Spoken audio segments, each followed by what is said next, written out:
Many of you, most of you, have been here before, so just want to reintroduce my sweet friend Ginger, who this year is talking about all different kind of religions and cultures, the intersection of what that looks like in faith. And more than anything, many of you guys know, I started seminary, and one of my favorite things I'm learning is about other faiths and what that looks like. To love, as I put it into words for seminary, just to love more people better. So Ginger helps us do that every month. So I'm just going to say a quick prayer and then let her take it from here. So God, we do just ask you to be in this room with us. Help us to know how to love people who think a lot like we do. Help us to love people who think not at all like we do. Will you help widen our wingspan, God, of what it looks like to spread your love to more and more people. And thank you for this sweet voice among us in Ginger, who does this so well. And we're just so grateful for her time in teaching us how to do it well, too. In Jesus' name, amen. Awesome. The only a little announcement, we do have quite a few people who watch these videos who aren't able to be here in person. So if you have a question, if you'll raise your hand, I'm going to run this mic to you, because if you don't have the mic, the people on the video can't hear it. So please ask questions. That's one of the best parts about this is the interplay. So please ask questions, but just give me 2 seconds to get to you. I'm going to try to get my steps in. So please let me get to you before you ask your question. I'll try to remember that too. Yes, glad you're here. Thank you. Hello, everyone. Happy New Year. So we have been on this journey of going through 9 world religions, a new one every month of the school year. And we are I don't have a remote. I just realized, sorry, guys. We are to Jainism. We're going in chronological order. So we started with indigenous religions, like Native American spirituality, then went to Hinduism, then Judaism, then Taoism in December, which was perfect timing for holiday stress. And the Taos teach us to get in the flow and calm down, and it's all going to be okay. So hopefully we use some of those tools during the holidays. And today we're talking about a beautiful, not well-known faith called Jainism. And I am going to start with, I discovered this beautiful faith through one of my daughter's best friends, who they went through kindergarten to senior year together. And I watched their family, got to know their family, and they had such a beautiful faith that it led to some neat discussions with them. And so that's why I chose Jainism to share with you. It is one of the most compassionate religions on the planet. And so my friend texted her friends. I told her I was doing this today. And so I got some beautiful responses from her community about what they love about their faith. And one of them so perfectly captured everything I want to share with you that I thought we'll start with that. And you'll hear from a voice of a Jain first, and then I'll break it down into kind of the teachings as we go. These are her words. Jainism is one of the most ancient religions. People following Jainism are called Jains, as they follow Jinas, Tikartas, Aritas. So far, there are 24. I got to get this right. I have my pronunciations written out. Sorry for the video delay here. This is not how I wanted to start. Okay. Jainism preaches one to be kind, compassionate, honest, nonviolent, and neutral towards all living beings. As you learn more about Jainism, you will know that the foundation of this religion was totally based on science. The ultimate summary, thank you, Brooke, of religion is a balance of ecosystem as a whole. It explains, justifies, and has evidence of the life and death cycle of living beings, and has enough information about it. Karma is a key word in Jainism, and this religion constantly reminds you to be mindful of your words, actions, and thoughts. It believes in simplicity and minimal requirements, which are necessary for survival, and that anything beyond that is just materialistic. It teaches not just to love and care for humans, but even for those speechless living beings like animals, birds, or minute organisms living in air, water, fire, plant, or any earth bodies, thus encouraging minimum usage of resources and saving them as much as possible. While it believes in simplicity and modesty, it is one of the most disciplined religions when it comes to strengthening your willpower by sacrificing material things, fasting, food restrictions, and meditation. It teaches you to control your mind and heart by not getting tempted by habits or routines that are harmful to yourself and your surroundings. What we now call intermittent fasting, cleansing body, calming down exercises, and yoga have been part of daily routines in Jainism since ages when science wasn't even known. Jainism encourages food consumption only between sunrise and sunset, and Jains follow tradition of days and months of fasting on only boiled water, that too between sunrise and sunset. This requires a lot of willpower along with a body able to hold it. Okay, I'm going to come back to some of that, but that was a perfect kind of introduction to what we're going to dive into today. So Jainism is known for compassion being their religion. It's called the world's most peaceful religion. And there are currently about 6 million people on the planet practicing Jainism.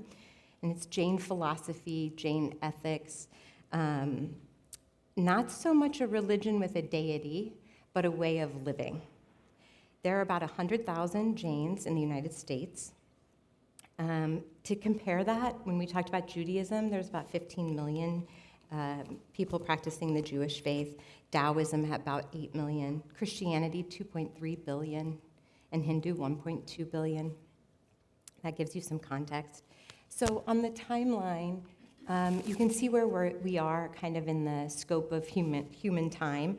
About 500 years before Jesus, since most of us are Christians in the room, just to kind of context you in time. Hinduism would have been the predominant faith in India.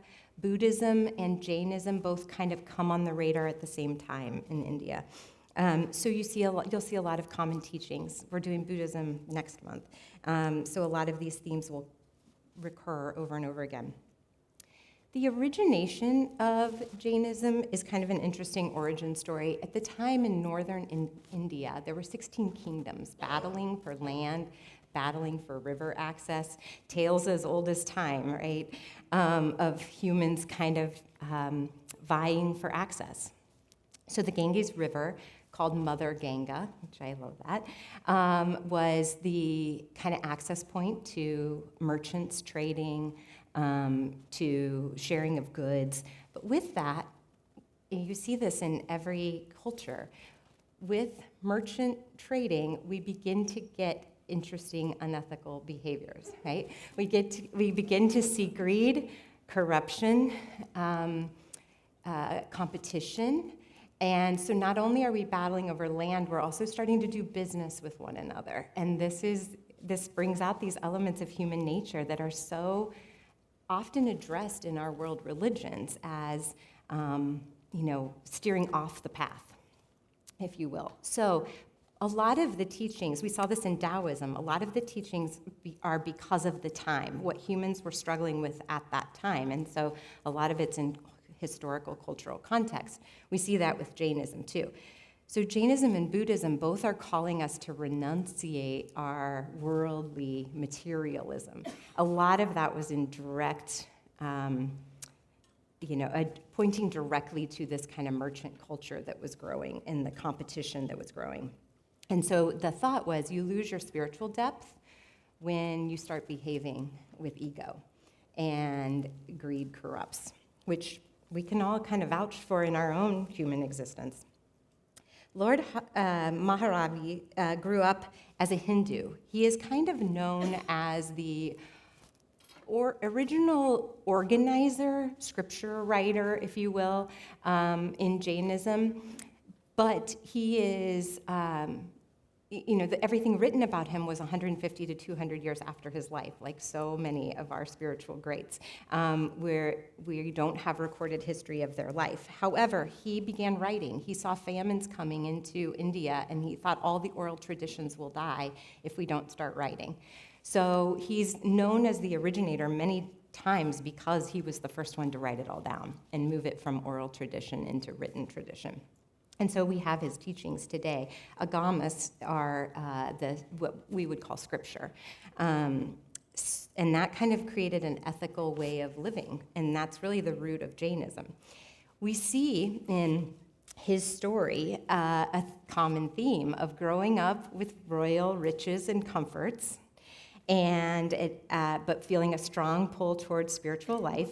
This is the Buddha story. This is St. Francis of Assisi story. This is a very similar Jesus kind of theme where Jesus returns to Nazareth and they are like, this can't be the boy from Nazareth. And then he has those quotes that we struggle with of like, forget, you're not my family. And he leaves and he tells the disciples, kick the sand off your sandals and move on. That's a very common kind of prophet, spiritual leader type of story.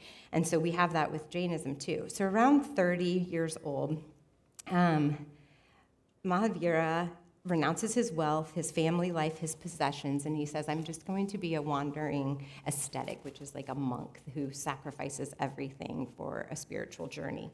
So he practices this for 12 and a half years. The half is important in Jain history. Fasting, meditation, and extreme self-discipline. So emaciating himself, really trying, much like the Buddha, to have the spiritual experience that poverty gives you. So after 12 and a half years, it is said that he attained omniscience, or perfect knowledge, and had his spiritual awakening and became known as the great hero. And so he's really the kind of human figure that Jains honor. So after his enlightenment experience, then he became a teacher and traveled and set up monastic codes and set up the monasteries and set these vows that monks were to live by. Monks and nuns both. Interesting, since we're a group of mostly women, there are different sects of Jainism. Some are more pro-women than others. In one of them, there are more female nuns than monks still to date and in history. Women have leadership roles. There's really not an organized clergy in Jainism. There's not a patriarchy. There's not kind of an institutional. Many times you worship in a temple that might be shared with as a Hindu temple as well.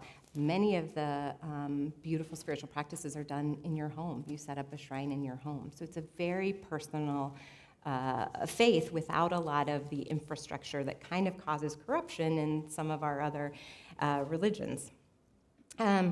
Gandhi was a follower of Jain philosophy.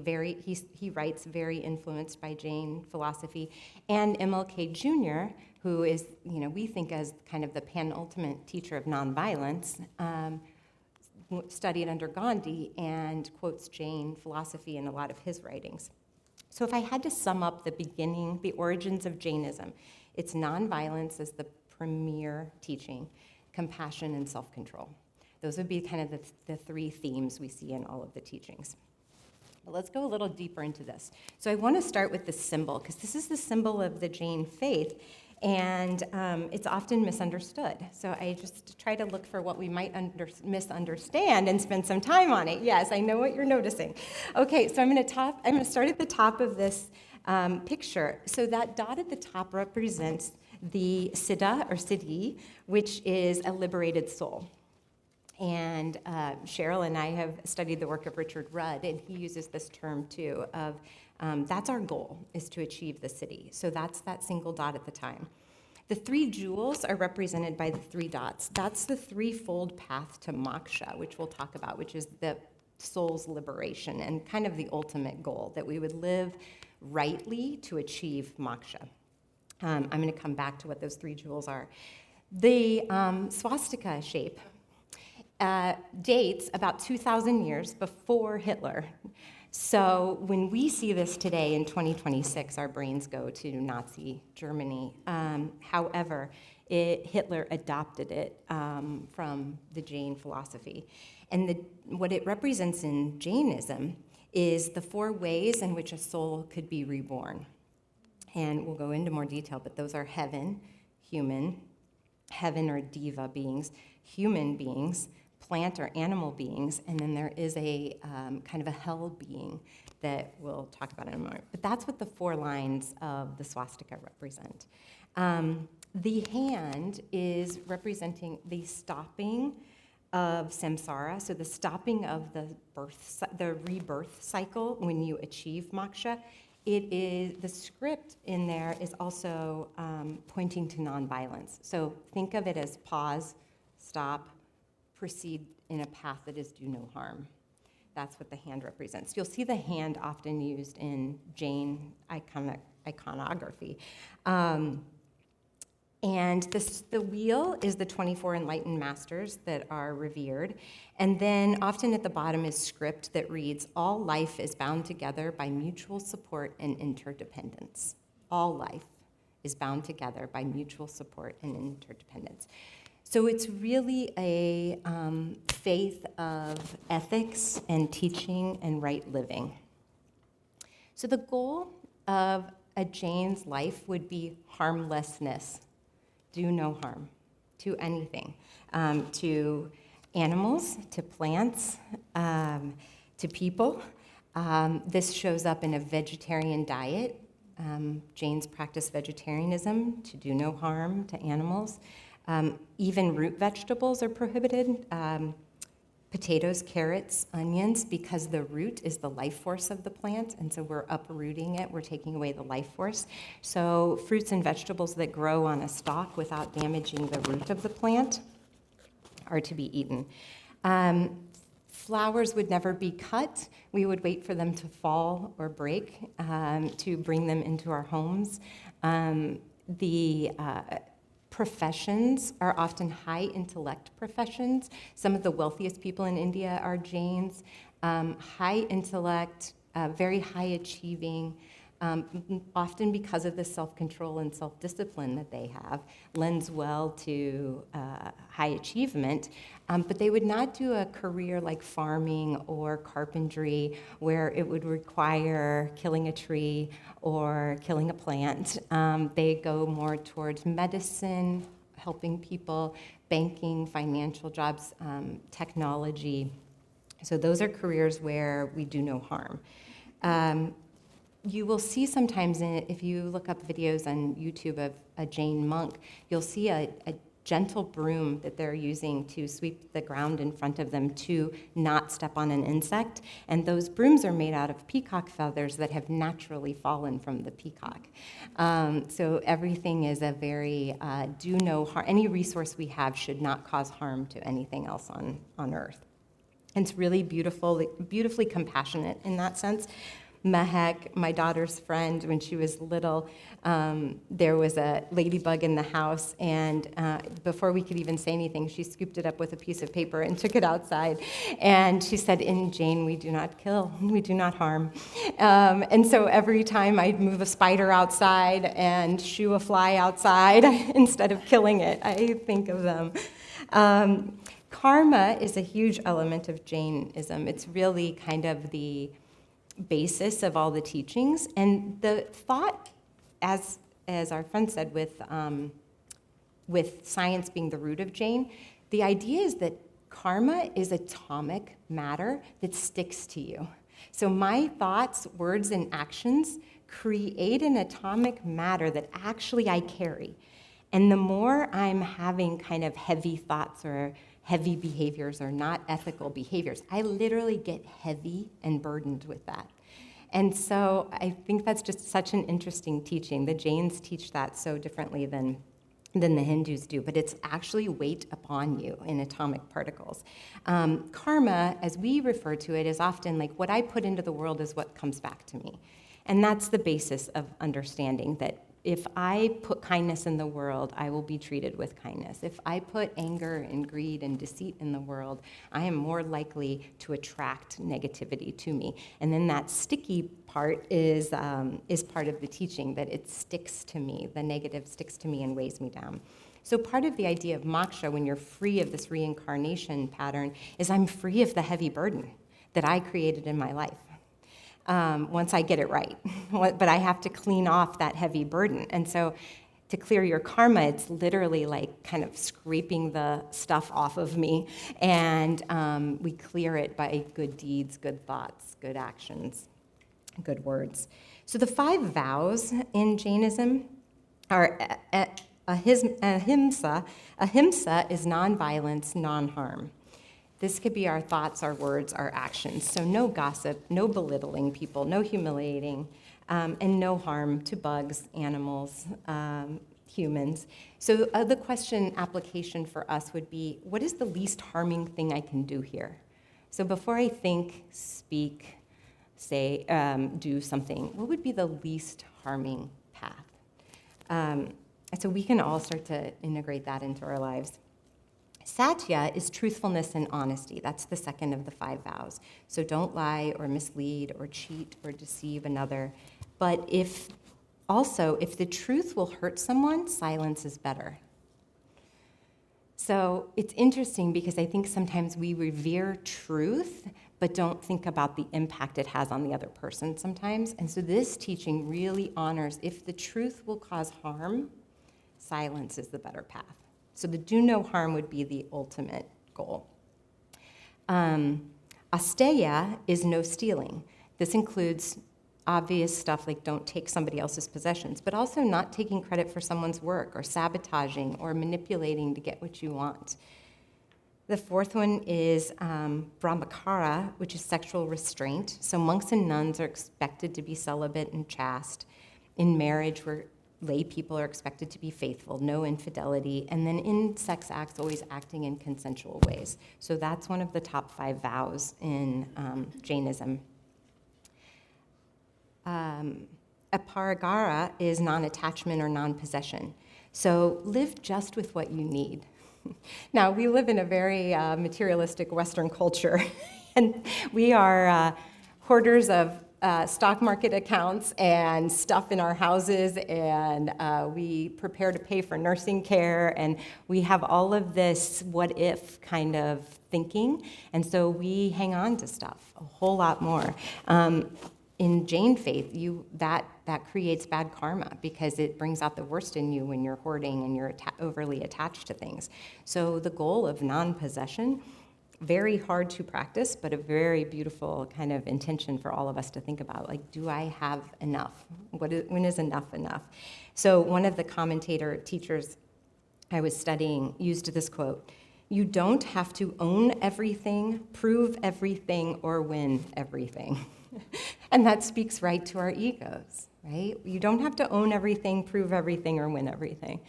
And so with less stuff, they believe comes less stress, less drama in your life, less chance for bad karma, less bringing out the worst in you. So limiting possessions leads to freedom would be the teaching.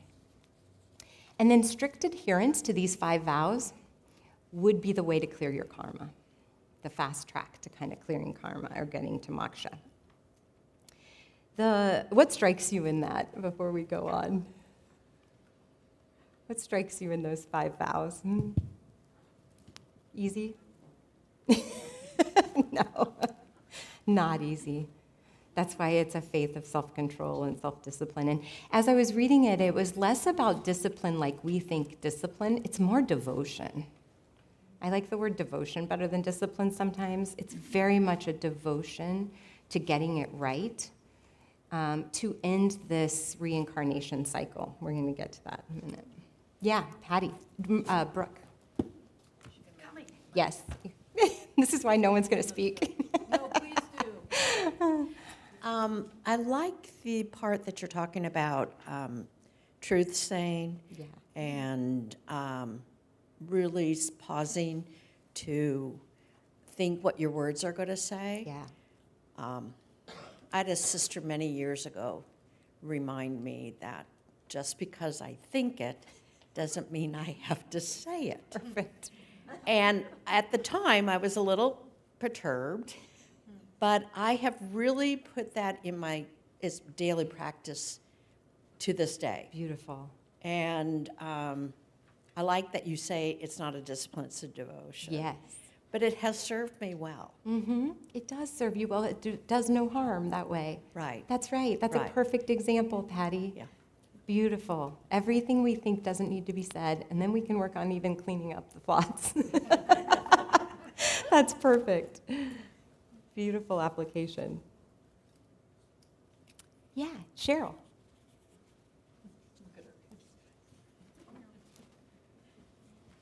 I'm curious if they would defend themselves if they were in a harmful situation. Yes, there is some self-defense kind of teaching like Taoism, but it's a pacifist faith. So it would be better to be silent and walk away, to do no harm to yourself. The teachings on self-harm are interesting. I think we'll get there if we have time today. Of me getting angry actually hurts me, right? And so it's when you think about when this was taught 2,500 years ago, it was a very enlightened teaching on that kind of psychology that now we sit in the room and we're all very familiar with that. But the idea in a war time over land and water that we would have this is going to hurt me if I go after you philosophy was very advanced. So I do think there probably is some justice work there of speaking up to protect somebody, but the discernment would be, am I harming myself and the other person by defensiveness? Yes. I'm just realizing that you mentioned both MLK Yes. and Mahatma, Yep. and that would be Yeah, exactly. no. They would say, don't defend yourself, right? I know, which is so beautiful, and it feels in a world that we live in where everything's kind of a fight, that feels like a giving up, but it's actually the path to spiritual depth. To surrender and take the path of peace would be the higher consciousness move than defending yourself. Yeah. Good thinking there. The three jewels are referred to, this is how they're referred to as the three jewels. They break down into right faith, right knowledge, right behavior. And we can apply this in any faith, really, is right faith in believing what you hold to be true. So in Jainism, some examples of that are all living things have an immortal soul. Actions do create your karma. Karma sticks with you, sticks to your soul. You can stop and change your behaviors at any time. You can improve your karma. And moksha is the end of the samsara cycle, the rebirth cycle, until I will keep coming back in another form until the lesson is learned. And then I will have the liberation of bliss and freedom in what we would call heaven as Christians. Right knowledge is to know the teachings, to practice the practices and the philosophy, and to stay on this right path of faith. And then right behavior is live a life that does good and does no harm. So very simple teachings. Those are the three jewels: right faith, right knowledge, right behavior. We'll see similar teachings in Buddhism with the Fourfold Path, too.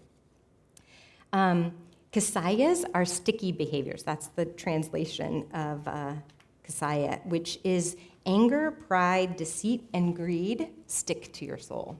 When I behave that way, those are sticky. And then that attracts stuff sticking to me, negativity sticking to me. So anger, pride, deceit, and greed. When you feel them, don't feed them, is one of the teachings. So the suggestion is a 10-second pause. I feel it, but I don't have to become it. I feel anger, but I don't have to become anger. I feel greed, but I don't have to become greed.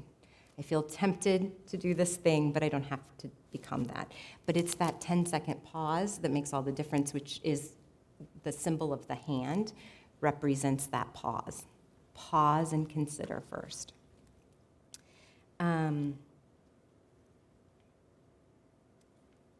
Anekantavara is one of my favorite teachings in Jainism because it's this idea that there's not just one perspective on anything. There's not just one opinion or one person that's right.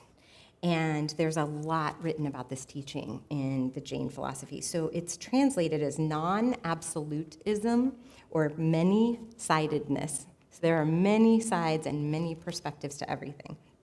And so the teaching is that kind of there's no right answer. Life is complicated, and that the reality and truth is very complex, that we oversimplify it when we just think there's one answer. So you may have heard this story, but it came from Jainism, the story of the 5 blind monks and the elephant. So the story goes that 5 blind monks were in a line and an elephant was led in front of them, and they were all to reach out and say what was in front of them. And so the monk at the front end of the elephant felt the trunk and said it might be a hose or a tree or something like that. The monk at the rear touched the tail and said it's definitely a rope. The monk at the ear said this feels like a big fan. The monk at a back blade said this is a pillar, maybe of a building. And the monk in the middle said this is a hard wall. And the teaching is that they are all right, but they are not describing the entirety of an elephant with their limited perspective. And so it's just a beautiful teaching to remember my perspective is just one perspective of many. And to see the entire elephant for what it is, we all need to be contributing to this discussion and getting other opinions and other takes. So Jain children are taught this in the sense of tolerance of other religions. There is no one way, right? And sometimes in Christianity, we take on this arrogance of our way is the only way. And we got to kind of keep that in check a little bit. That would definitely not be a Jain teaching. Children are taught phrases to help with this in communication with their peers. Phrases such as, in some respect, it might be that way. In a certain sense, you are right. From one perspective, perhaps, but also. Relatively speaking, that is one standpoint. And what are the other ways we could see this? So I loved all of those phrasing of like, how do we do this? Okay, we just need some phrases in our pocket. Yes. Did you send those out? Yes, I can send those to Brooke, and we'll send those out. Those are beautiful, tangible tools to help us in conversations because our ego wants to be right, and to us it feels true. What I am experiencing right here in front of me feels really true. The practice is to bring my ego down and come into my prefrontal intelligent cortex, logical mind that says, oh yeah, there are as many viewpoints as there are humans on this planet. And that is the core teaching of the Jain faith, which I think is why they are on such a path of compassion as a people, because they're teaching these kinds of practices. God lessons. So there is no creator God in Jainism. They don't have a creation story, which made me really ponder why we all need a creation story so much. But the universe has always existed. Souls are eternal. It's always been here. So there's not and it's, again, more science-based, so it's like, yeah, the universe existed. We don't have this imaginative story like we do in Judaism and Christianity of the Genesis story. Islam has it too, this Adam and Eve piece. Like, we long for these creation stories, tell us where it started. Jainism doesn't seem to need that. I think this is interesting. We found this the more I study religions, and we're finding it in our journey together. Religions really are attempts to help humans understand what it means to be human, right? Help me make sense of it. And so a lot of this is, like, the Bible is a library of stories of people's interactions with God. Some of them, yes, really happened. Some of them may have been in a dream. Some of them may be imagination of what we think might have happened. I mean, the Epic of Gilgamesh was a poem in the Middle East that predates the story of Genesis, which was a creation story. So you just see humans are always searching for meaning and explanations. And so part of what I like about this no creator God in Jainism is we let go of that. What if we don't need to know? We just need to trust it's always been here and it always will be.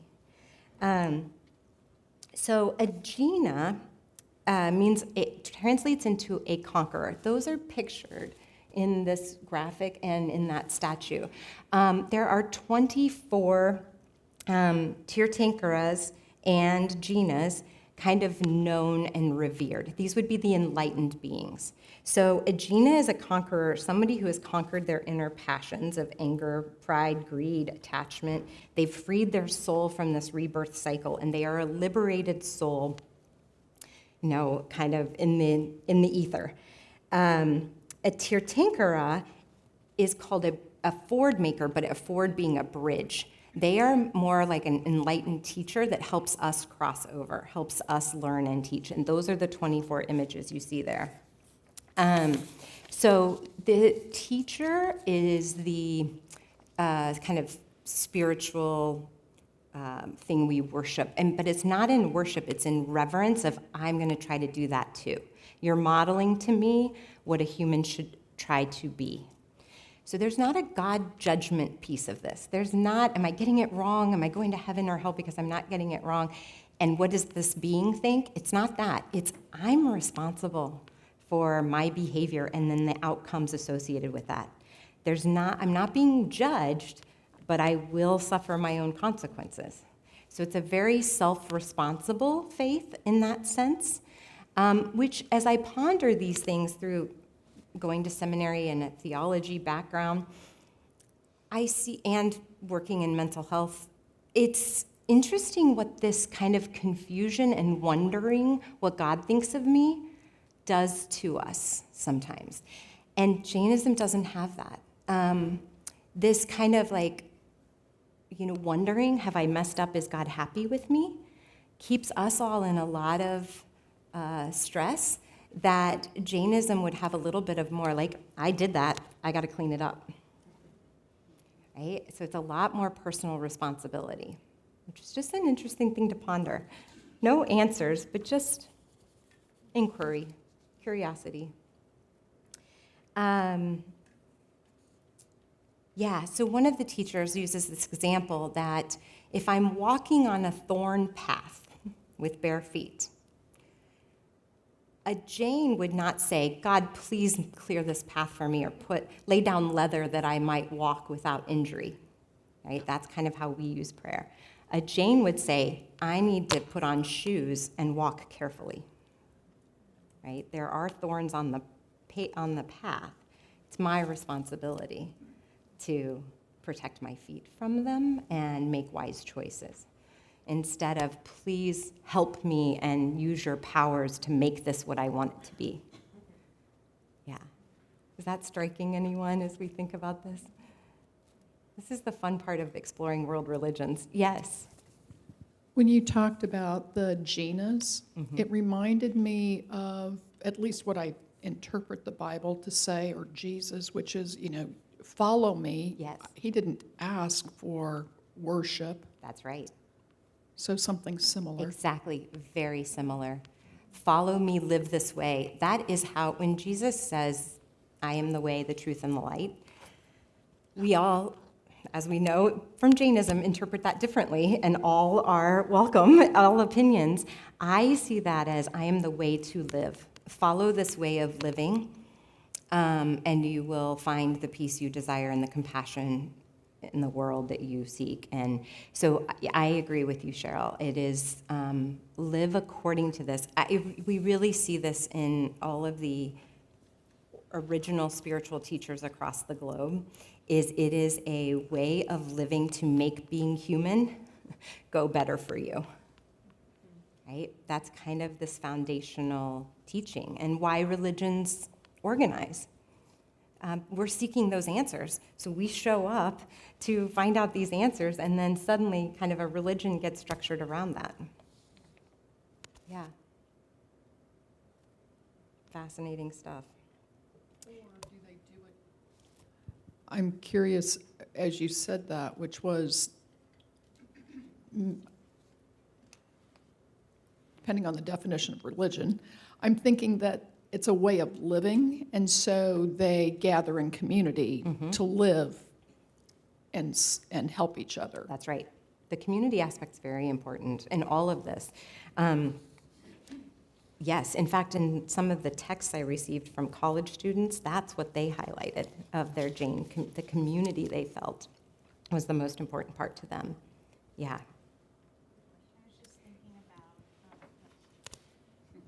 I was just curious about your daughter's friend Yeah. and their family. Yeah. Because I can imagine living in the U.S., it Yeah. would be so hard to not be Christian Yes. or even Jewish, because that's another Let me go to predominant her. religion. And,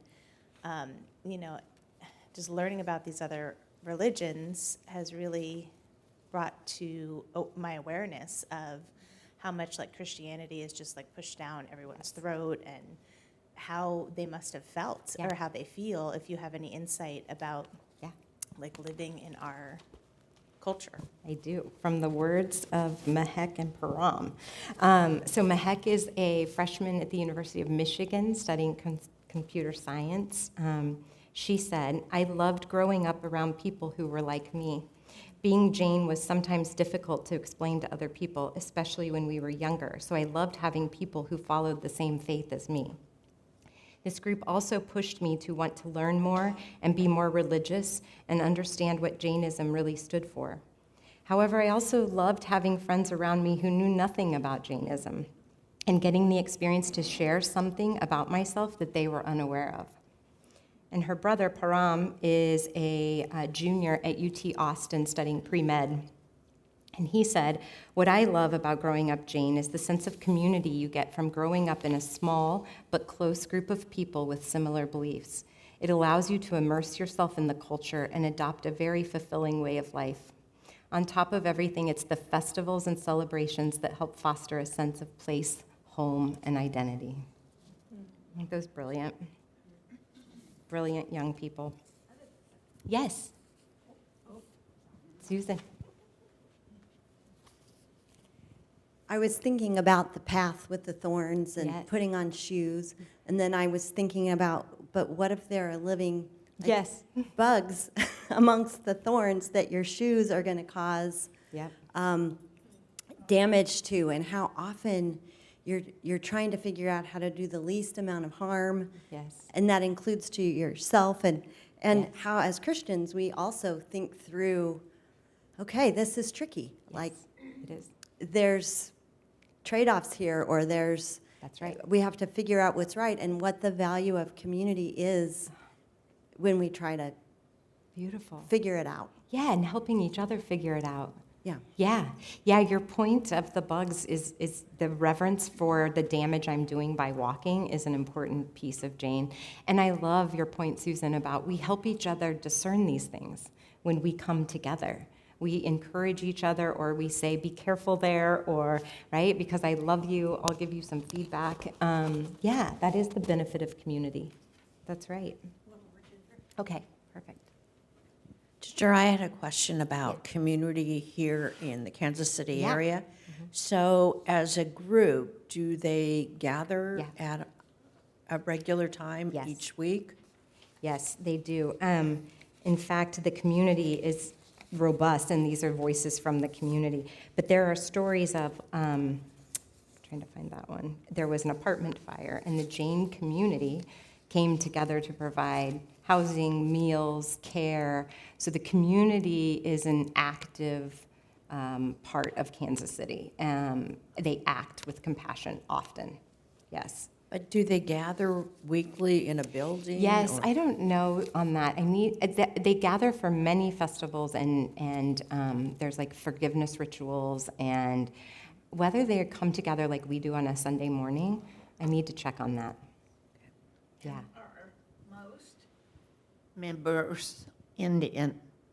Yes, yes. Although, what's interesting, I found an article that Jainism is growing, and the thought is, especially in North America, the thought is we are seeking a more compassionate way to live. As things get bumpier in Christianity and other faiths, we're seeking new compassion teachings, and those are becoming more known. Also, their care for the environment is becoming more of a voice of the duty and care. Same reason Native American spirituality is coming back, because these are environmental conversations that we're starting to get a little nervous of how we have used our planet. So there is a growth in Jainism because of those things, which is neat to see humanity seeking a compassionate path. Yeah. When we were talking about Taoism and just letting Yes. it flow, and you don't have to do anything to earn, Yep. like no rules. Yeah. And this just feels so full of rules. Yes. And so And- rigid. And so Yeah. that is just, it's such a hard religion. Yep. It is a religion of self-control, which seems hard to us. They would say it's peace-giving. If you live like this, you're actually more peaceful. So I think they would maybe, I don't know if they would use the word rigid. Different sects are more rigid than others also. Monks and nuns have a much higher expectation than lay people also.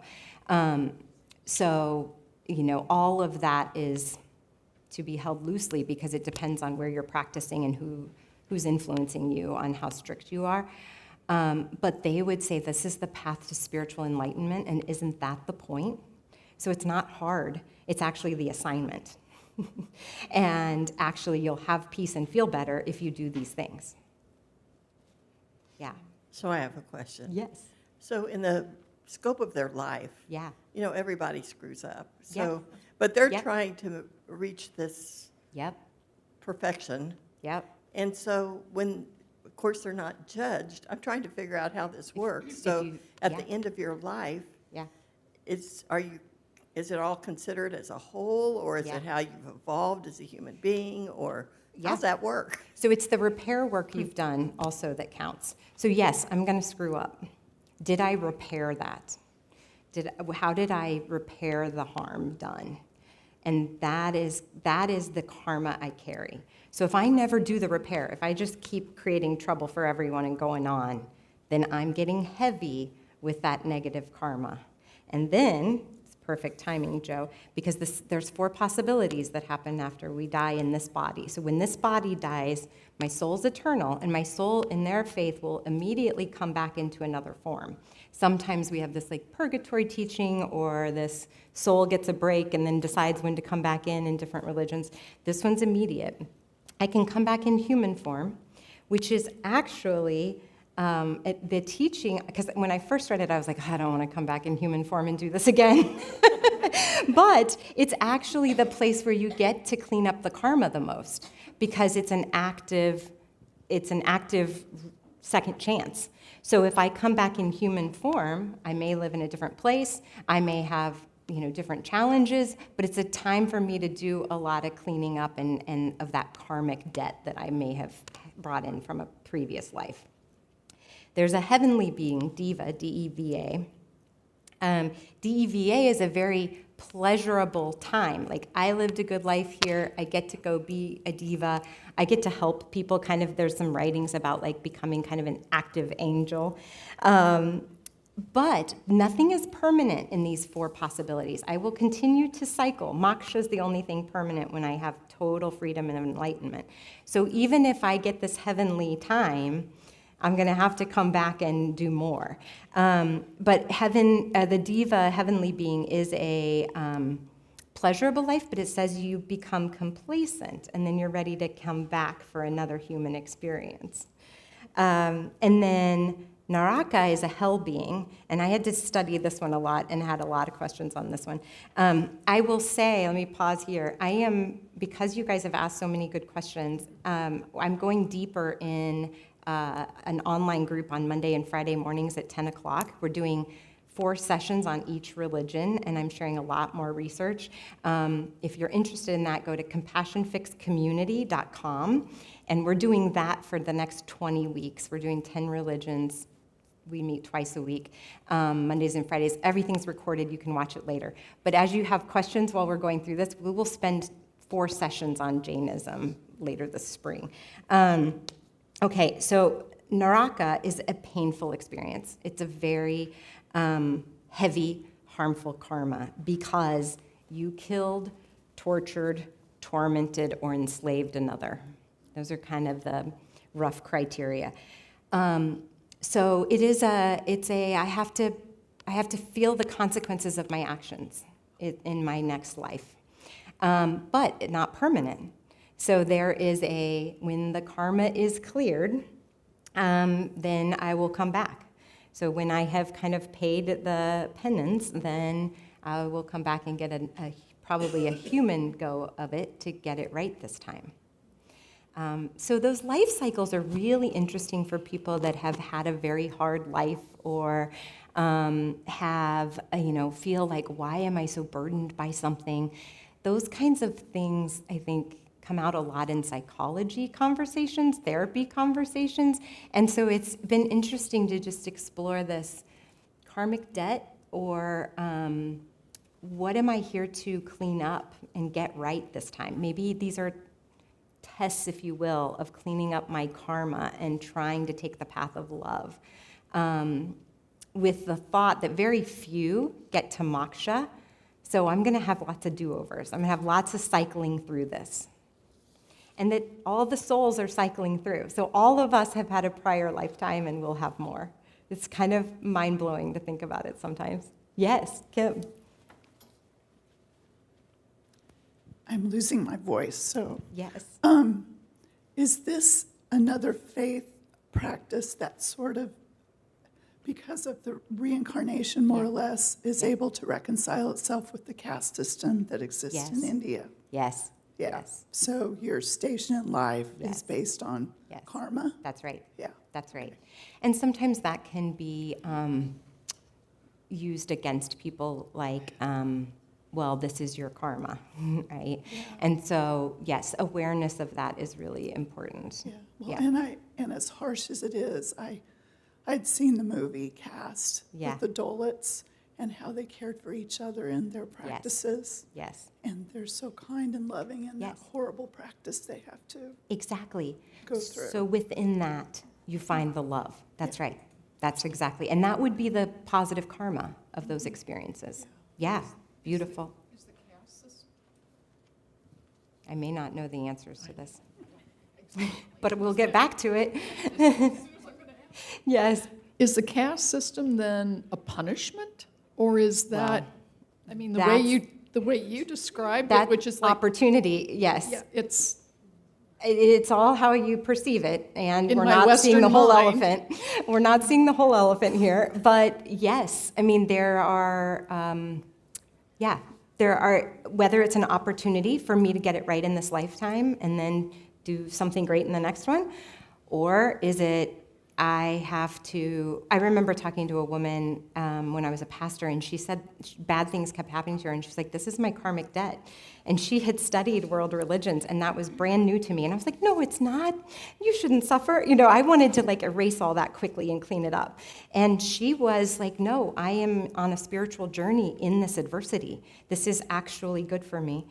And I think back now that I've studied more of her perspective was so wise. And she was a Christian. She just had studied this idea of karmic debt. And she felt like I'm going through all of this in this lifetime to get more spiritually enlightened for the next one. And she was excited about the next one because this one had been so hard. So grace Yeah. doesn't fit in here. Right. So that's an interesting point because it is, no, I'm going to have consequences no matter what I do. Now, grace for some people, they use it to justify abuse. Well, I'm forgiven, right? And so grace gets criticized in that sense, that that's a free pass to really bad behavior sometimes. And a Jain would say, we don't do free passes for really bad behavior. You have consequences for bad behavior. So, yeah, Joe. So if I'm reincarnated, Yes. do I know I've been reincarnated? And if you come back, how do you know you're supposed to be a Jain? Or, Yeah. so do I mean, maybe I'm reincarnated sitting right here, Yeah. but I'm in the wrong religion.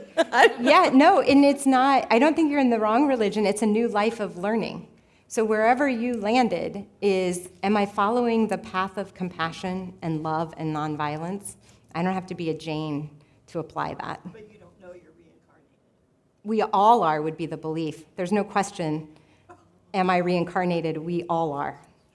Yeah. Yeah. Yeah. Yeah, it's their thought philosophy and their ethical teachings that, yeah. Okay, the other one is coming back as an animal or plant, which I know Wendy would love to come back as a horse and Marilyn as a dolphin. Yes, yes.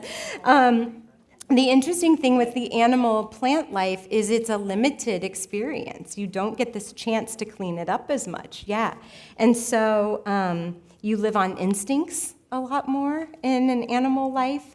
So it's just a different learning experience. But it's all the whole of growing as a spiritual being. So if you believe in the premise, which we are souls having a human experience, then my soul is on an expansive journey. And every iteration my soul has, it continues to expand more towards love.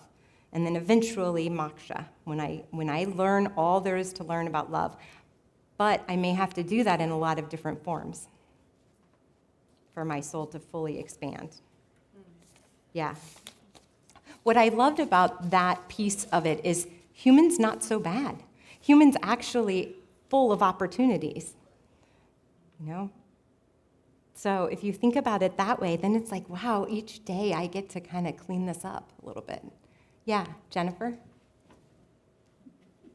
I hope I don't forget what I was going to say. I feel like this may be just like a real 101 dummy statement. But the more I learn about everything, the more I realize I could have been any of these depending on what home I grew up in. That's exactly right, where you were born. Yeah. That's right. So it just makes me think that Yeah. if all the things that I want to pick, well, and I question, is this okay to do? But I believe it is. If I want to pick and choose things from different religions Yeah. that I really love Yeah. to incorporate into my life, and then am I having my own religion? I don't know. It's Yeah, kind of interesting. it's a faith of your own. I think you're doing your homework to develop what Jennifer believes. A lot of this, what you're saying is so true. We are born into a location and into a family who has beliefs. Our parents grew up in families that had beliefs, and we go back in time. So we are influenced by where we're born. And so part of what you're doing is showing up and saying, what else is there? This is, I used the example last time of if I was majoring in English in college, but I only had one professor. Then I only had that professor's reading list. I only had that way of writing. I hadn't learned anything. Do any other books exist? I don't know. I've only had this professor, right? So you could look at that as, that's safe. I know what to do right here. It's also very limiting and boring. So you're all here kind of saying, what else is there? And then the beauty of this is a lot of it, we're saying the same things in different ways, different cultural, historical influences. Love is absolutely the foundation of all 10 religions I have studied. There is no doubt it's love. And so if you get nothing else, have a religion of love. And then the practices that serve you help you develop your loving faith. Yeah. I think I may have mentioned this book before, but there's a book by Barbara Brown Taylor called Holy Envy. Yes. And she was an Episcopalian priest for many years and then went to a local university and began teaching world religions. And she realized, so she took, college kids to experience the 5 main religions in the various places of worship. But she realized that she envied something from all of them. And they became, much like what Ginger's doing, they became practices that informed her own faith, but also gave her a much more expansive worldview and view of what faith is. So that is a book that would be, and she is one of my favorite theologians and writers. Again, it's Barbara Brown Taylor, and she wrote a book called Holy Envy. All of her books are amazing, Yes. but it would be a really fun book to read right now. Yes. Because it's her experiences of the people and the places and these places of worship that just shifted everything in her. Exactly. It's beautiful. Yeah, Cheryl. And then we'll get to compassion. Well, as you spoke, I was about ancestors. Yeah. It just occurred to me that my soul may not have actually been embodied. I'm not even sure what I'm asking. Okay. But there's like a family lineage. Right. But it doesn't necessarily mean That's that right. we've all traveled together. That biological ancestry Yes. is different than a Soul's journey. Exactly. Exactly. I know. So then just tease that out a little bit. Does that liberate me a little bit if I think that way? Am I less burdened by generational stories maybe than I think I am? It's worth exploring. Yeah, great questions. Love these questions. And thank you to the Jain faith that led to all these great questions today. So compassion is the foundation of this faith. The high points here are that all living beings do contain a soul, jiva, J-I-V-A, and that's every living being. Anything that has life has a soul. Compassion for all of those souls. And this is where we also have the teaching of when I harm something else, I harm myself. So that interconnectedness, that beautiful, karmic teaching of what I put out, I bring to myself. And compassion is the measuring stick for karma, really. Without this judging being, it's really, am I living compassionately? Am I precise in my compassionate actions? So what one of these commentators spurred me to think about is I have good intentions often, like I think about that person or I send them love, but am I taking action and do they know that? And that would be more of a compassionate action step, is am I telling people I love what they created? Am I telling them I love how they made me feel? Am I taking action on my thinking? That is part of clearing off your karma. The more you do that, the action clears the bad karma away. Maitri is friendship. That's an element of compassion. Also, karuna is compassion for those sufferings. There's layers of compassion. There's different words, like we would describe it differently, but it's all love. Let's see. Pratikraman is a ritual of forgiveness, and it is doing this repair work, realizing who I've harmed, where I've done harm, setting an intention to not do that again, to repair it with that person or being.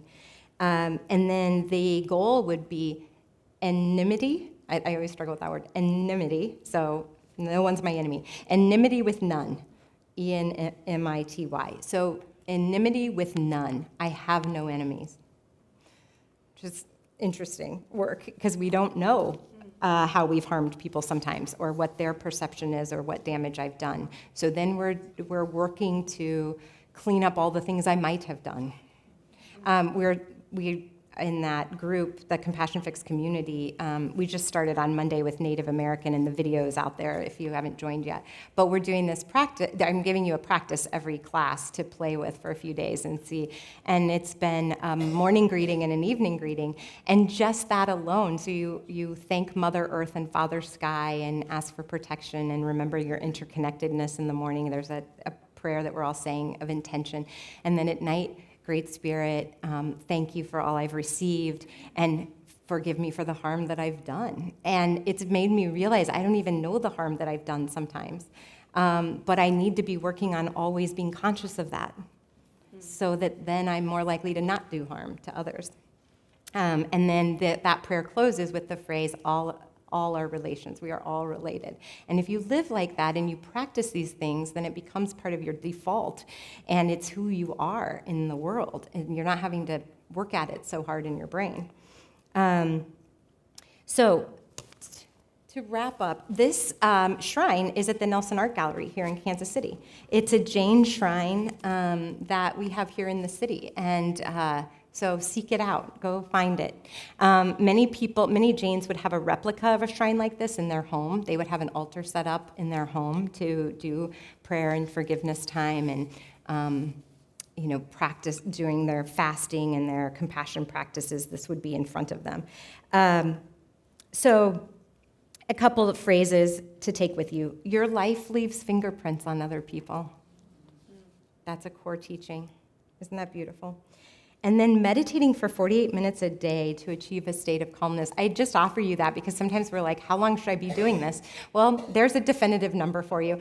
And it's 1/30 of your day is how it's taught. Give 1/30 of your day to meditation. So 48 minutes. If you're one of those people that's wondering, am I doing it right? Am I doing it long enough? There you go. Try 48 minutes and see what happens.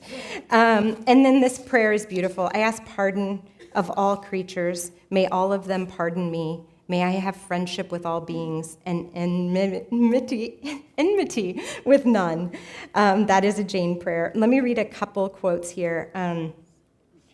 So from one woman, I am married to a Jain. To me, Jainism's most important teaching is to avoid violence and practice nonviolence in any shape and form. That leads to changes in lifestyle to avoid or prevent any sort of violence. Another woman, Alka, there are so many things in Jain religion that stand differently than other religions. The things I'm most proud of are, number one, nonviolence and forgiveness. I forgive all living beings. It's a festival dedicated to seeking and giving forgiveness. Purusham Parva is one of the most important festivals in Jainism. That's the forgiveness practice. And number two, it is now scientifically proven that intermittent fasting is healthy for a body, which has been mentioned many, many years ago in Jain literature. Number three, one of the basic principles is eating after sunrise and before sunset, is not eating after sunrise. Eating only after sunrise and before sunset. So not eating after sunset, which is like 4:30 for us right now, just to note. Jain monks are ascetics who renounce worldly life to pursue spiritual liberation, walk barefoot, move from town to town, rely on lay people for food, and do not cook for themselves. They avoid electricity and modern technology. So that is to the most strict of living. There's even one sect that is not clothed and has not even a bowl in possession and eats out of their hands because that is the ultimate in non-possession. Okay, I read you Mahek Params. Let's see. All of the sentiments were, I'm so happy you're talking about this in a church. So they all started with that, and then they all thanked me with that too, which was just so beautiful that they appreciate us having these conversations. I think it's always good to know different cultures and religions and be more aware. Jainism has deeply impacted me. I am Indian, but I was born into a Sikh family. We're going to talk about that in a couple months, which I am very proud of, but then married my high school best friend who followed Jainism. Hence, I got the best of both, Sikhism and Jainism. Jainism paved the right path for mankind to create a healthy society. Another one, Jainism revolves around the principles of nonviolence, truthfulness, and non-possessiveness, and non-stealing. The Jain commitment to nonviolence manifests most concretely in their vegetarian diet. Jainism encouraged fasting, meditation, penance, charity, vegetarianism, and service to humanity 3,000 years ago. According to Jainism, man is the creator of his own destiny, and he could attain moksha by pursuing a life of purity, virtue, and renunciation. The ultimate goal in Jainism is to achieve moksha, liberation from the endless cycle of rebirth, by freeing the soul from all karma, leading to a state of perfect knowledge, bliss, and peace. Have a wonderful and blessed day. And then, let's see, I have one more. For me personally, it's helped me become more compassionate and be there for people around me who are in need. It makes me sleep peacefully as I am satisfied with what I have and understand that I have to be grateful for what I'm blessed with. It teaches me to be happy for the little things and stay calm and composed for the most difficult situations. It gives me a lot of positivity as knowing about karma, I try my best to be a better version of myself, and it changes my way of looking at things and situations. Being placed in a different continent from my family, I have been able to find my Jain family here. Seniors love and care for each other. They bless us like our parents. Friends are like brothers and sisters, all ready to share your sad moments and stand with you through difficulties. I now understand that our duties and responsibilities are not just limited to our family, but it has to go beyond that to make the world a better place to live. I have learned that touching someone's heart with kindness in a day is a great achievement. Touching someone's heart with kindness in a day is a great achievement. Let that be our last word today. Yes, thank you all so much. Yes, Kim. You know, particularly this time of year, this takes me back to where I always fall, and that's the ghost story written by Dickens during his time, A Christmas Carol. That's really what this message is. It is. It makes me wonder if he studied Jainism. Yeah, So- Dickens, my daughter acted in A Christmas Carol for years, so I feel like I have it memorized. It is so rich. I highly suggest everyone read the original Dickens Christmas Carol, because some theaters do it differently and the movies do it differently. But if you go back to the original Dickens, it is profound wisdom, and it does line up with this, Kim. It totally, I love that you said that. My son was in the show for 9 years. Yes, you know it too. Yes, and every time I see Dickens' work, I am more profoundly impacted by it. Yep, such a good point. Yeah, Scrooge created his destiny, and then he gets a chance to redo it. Last question. That's a perfect example. I just think it's so interesting. So many of our physicians Yes. now Yeah. are Indian. Yep. And fabulous Yep. physicians. Yep. It's really the beautiful, I mean, the Hippocratic Oath of do no harm is so in line with Jainism. Right? And the intellect, the success, it's so interesting because in Western cultures, those are the things we value. That would say this path is the way to live then, right? Like that has achieved what we value in Western cultures. Now, there are no religion has everything, I've found. And that's why what Jennifer's doing is kind of creating this faith of her own is really beautiful. I think that's the trend right now because the institutions of religion have let down so many people or done harm, traumatic harm. And so I do think that looking at all of this as what can I take from this, these are beautiful, intelligent people serving humanity. What are their practices and how could I walk a similar path? That's the work. Yeah, beautiful. Thank you, Yes. Ginger. Thank you all. We'll do Buddhism next month.